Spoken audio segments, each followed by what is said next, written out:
Health Matters on Arizona Daily Mix is brought to you by Gasser Dental.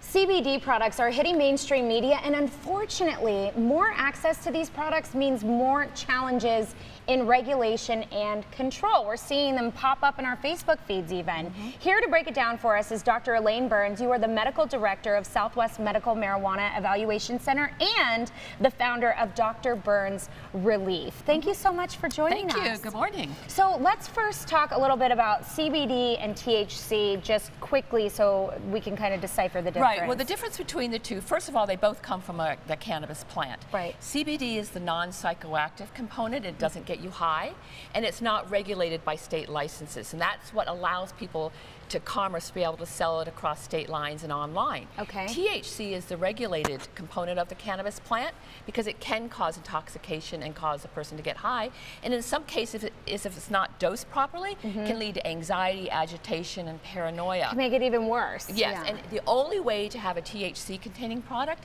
is legally through state licensed dispensaries. And I think this is why we are educating you at home. I don't think a lot of people know that there aren't any regulations, so why is it dangerous to buy CBD on Facebook or social media, or maybe through somebody who's not a licensed medical professional? Because it's not regulated. Right. And what that means, it's not tested. I know it's quite surprising to think, but those products that you see online, on Facebook, or your friend is mentioning to you with well intentions, that's not regulated. What that means is it might not have been tested and it might contain traces of THC or even more THC than what would be legally allowed. For example, I had a patient who was using a CBD only product and actually tested positive for THC with their pain management doctor, because it's one of the metabolites that's tested. And so for the children that are using CBD for seizures, you certainly don't want your children to have traces of THC.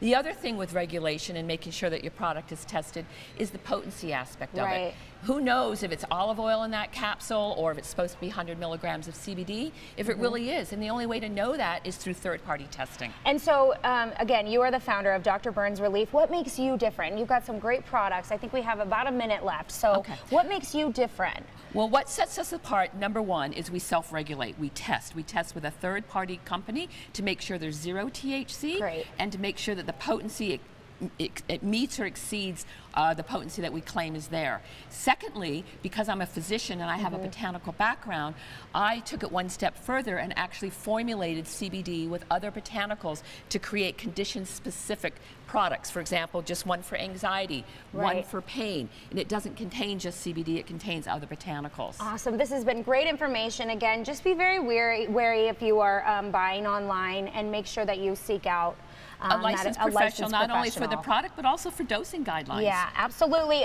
To check out all of these products, go to Dr. Burns Relief, RELEAF, like the leaf, .com. Thank you so much for joining us.